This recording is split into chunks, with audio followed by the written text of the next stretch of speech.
No, I forgot to make a reservation for Miss Jones. I'm sorry, I said.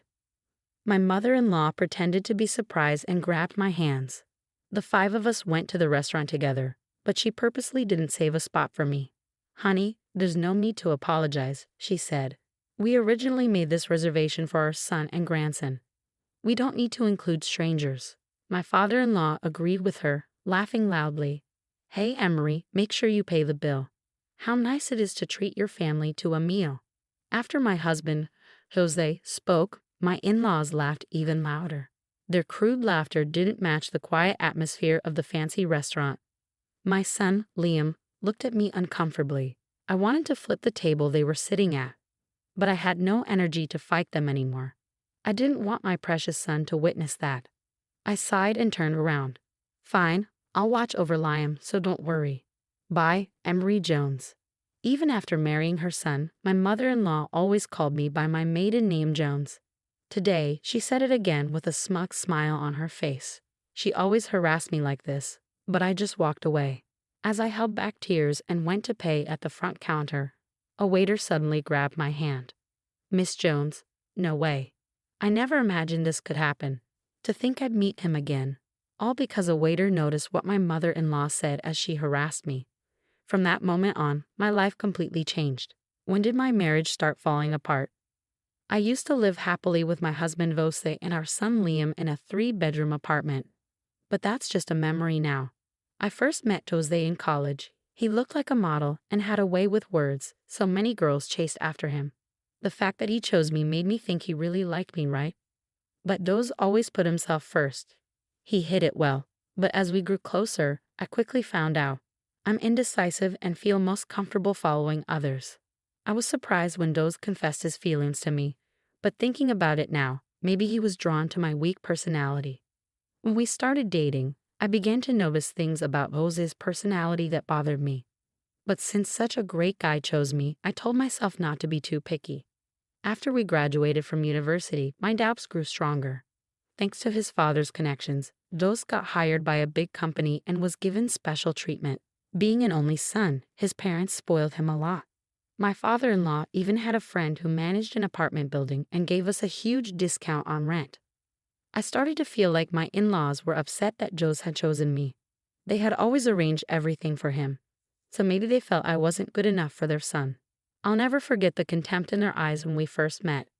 Don't you think your parents really hate me? I asked Jose. Really? You don't need to worry about them, he said. You're not marrying them, you're marrying me. At the time, Jose seemed so reassuring, so I made the mistake of believing him and thinking everything would be okay. Jose and I got married, but his parents still didn't accept me as part of their family. Even now, they still call me by my maiden name. After we got married, I gave birth to our son, Liam. Without Liam, I would have given up a long time ago. For the first year after Liam was born, my in-laws' attitude changed a bit. They were thrilled to have their first grandchild, and my mother-in-law even thanked me for giving birth to Liam. Those were the first and last words of gratitude I ever heard from her. But when Liam turned 2, things went back to how they were before, if not worse. When my in-laws visited, they only paid attention to Jose and Liam. Meanwhile, Jose was cheating on me while I was busy taking care of Liam. No matter how many times I thought about leaving, I decided to stay with Jose until Liam was grown up. I told myself that even a father like Jose was better than Liam not having a father at all. But then one day, something unexpected happened. It was the weekend and my in-laws came over, as usual, to play with Liam. As they were leaving that evening, they said something surprising. All right, let's have a birthday party for Jose next week. I made a reservation at King, my father-in-law announced proudly. King? That's the restaurant managed by our CEO's son, right? I've heard it's really hard to get a reservation there, Jose replied. I made a special request to the CEO just for you, my father-in-law said, clearly pleased with himself. I expected that, like last year, they'd want to go somewhere without me, but then my mother-in-law turned to me and said, So, you should keep your schedule open too. Huh?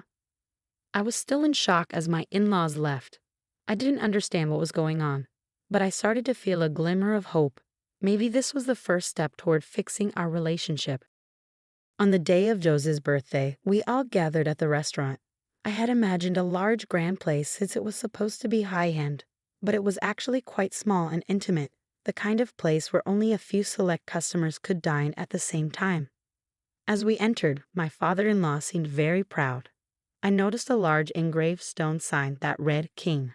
Seeing that name brought back old memories, and I started to feel nostalgic. I remembered there was a guy named King in high school, and without realizing it, I began to smile. We were then shown to a table in a private room. However, the table in the private room had only 4 chairs. The waiter looked nervous and said, "I'm sorry, I'll get one more chair for you." "Oh, don't worry, 4 chairs are enough," my father-in-law said. The waiter seemed confused, but I immediately understood what my father-in-law was implying. My mother-in-law added, "Oh no, I forgot to make a reservation for Mrs. Jones. I'm sorry." She pretended to be surprised and grabbed my hands. The 5 of us went to the restaurant together, but she intentionally didn't save a spot for me. "Honey, there's no need to apologize," my mother-in-law said. "We originally made this reservation for our son and grandson. We don't need to include strangers." My father-in-law encouraged her with a loud laugh. "Hey, Emery, be sure to pay the bill. How nice it is to treat your family to a meal." After Josie spoke, my in-laws laughed even louder. Their loud, inappropriate laughter didn't fit the quiet atmosphere of the fancy restaurant. My son, Liam, looked at me uncomfortably. I wanted to flip the table they were sitting at, but I didn't have the energy to fight them anymore, and I didn't want my precious son to see that. I sighed and turned around. "Fine, I'll watch over Liam, so don't worry. Bye, Emery Jones." As I walked out of the room, I heard more laughter behind me. I made my way to the exit, wiping away the tears that were streaming down my cheeks. The waiter who had left the room with me suddenly grabbed my hand.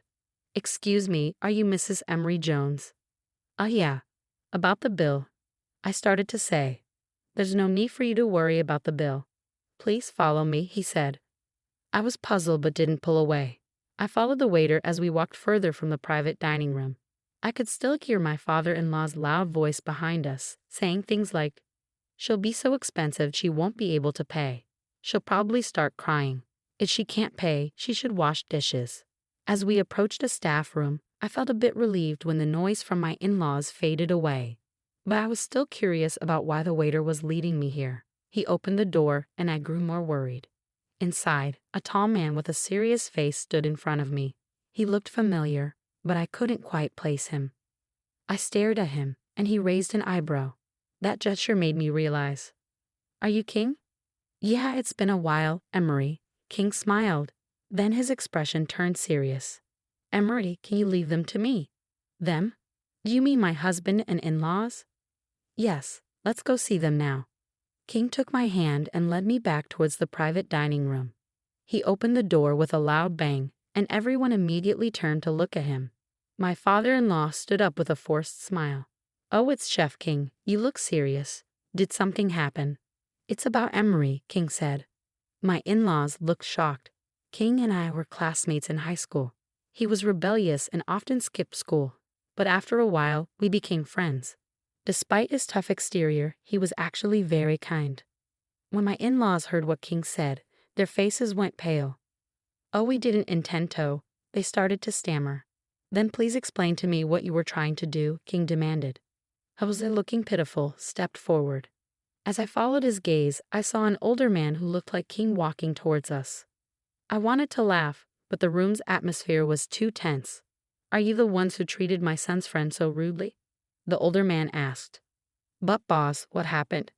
"Won't you explain?" my father-in-law stammered. He's wrong. There's been a misunderstanding," he continued. "Hey, Emery, say something," my mother-in-law urged. I didn't need to say anything. King cut in. "I don't mean rude employees like you. Don't come to our office anymore." "No way." "Wait, please give us a chance. We're incredibly sorry. Please forgive us," they begged desperately. My mother-in-law started crying, and the 2 of them continued to apologize. Liam came over to me, looking scared and with tears in his eyes. I comforted him, telling him not to be afraid, and patted his head. After a while, he calmed down and managed to smile again. "If you're really sincere, you should prove it with your actions," King said. "Clean the restaurant after we close tonight. People with dirty hearts like yours should learn how to clean." King and his father then took Liam and me to a separate room and served us an amazing meal. The food was incredibly delicious, and even though King acted very humbly, they had prepared a special kids' meal for Liam. "Liam, your mom is a great person," King said. "Yeah, I know," Liam replied. "Yeah, you probably do," King smiled. "Do you want me to tell you a story?" King began sharing a story from the past, recounting how he had hated studying when we were in high school. King's parents were high achievers, but he struggled with studying and felt like he didn't fit in with his family. He missed so many days of school that he was close to being expelled.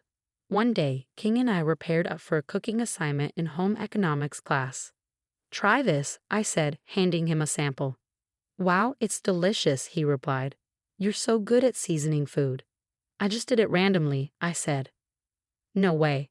I saw how many times you tasted it. There's no way it was random," King said. I didn't think much of my words, but it was the first time King had ever received a compliment. Thanks to that compliment, King started studying cooking. Of course, he didn't become a pro right away and made many mistakes. "I'm really useless," he said once. "You're not useless," I reassured him. "You just need to be creative with your cooking." "Huh?" he responded. "No matter how good your ingredients are, if they're not cooked well, they won't taste good. Measure portions properly, try different combinations, or let things sit overnight once in a while." Creative. Yes, exactly. Just like in cooking, even if you have talent, not everything you do will be perfect. So you need to be creative. That advice helped King realize he needed to aim to be a pro. He eventually became a world-renowned chef. His relationship with his parents improved after that. After hearing the whole story, I was amazed. Did I really say something like that? "Yes," King said. "You probably don't remember, but your words had a huge impact on me." "Mom, you're amazing," Lamb said. King's story didn't end there. He spoke about me to his employees many times, so when the waiter heard my name, he recognized it and knew he had to help me. So the restaurant name wasn't just a coincidence. "Yeah," King said, smiling. "You're the one who once wrote my name with a C instead of a K, right?" "I'm sorry, I didn't do it on purpose," I said. "No, I'm actually happy it happened," King replied. "You were the only person who paid attention to me back then. I thought writing the restaurant name with a C would make it stand out and be easier to remember. So thank you." One of the staff called to King and he left the room. I reflected on what I had told him back then. I realized I needed to be creative with my own life too. If I didn't put any effort, things wouldn't turn out the way I wanted. Looking at Liam, I made up my mind. I would divorce Jose and start my life over. 1 year later. "Hey King," Liam shouted as he rushed to hug him. King hugged Liam back, smiling warmly. Since that time at the restaurant, King and I had started seeing each other more often and began dating. We were now considering getting married. I hadn't talked to Liam about it yet, but I was sure he'd be happy. Liam was so attached to King that I felt confident he would be pleased. After the incident, my ex-father-in-law and Jose were both demoted. They begged their bosses for forgiveness, but due to the complicated HR processes in large companies, they hadn't been fired yet. They're still hanging on somehow in the company's shadows. King and I watched over Liam as he peacefully slept after getting tired from playing with King. Liam's worried because he's not good at studying, I told King. He's tried cooking to be like you, but things haven't gone well, and he's gotten even more upset. "Really?" King asked. "Yes, he's actually very athletic. The other day, he won first place in a sprinting contest at school." "Then there's no need to worry about him," King said reassuringly. King and I made eye contact and smiled. "I've always wanted to enjoy quiet moments like this with my partner." "I'll teach Liam the way you taught me," I said. "Everyone is good at different things." "That's right," King agreed. "Thank you." King gently patted Liam's head with his large hands. They really looked like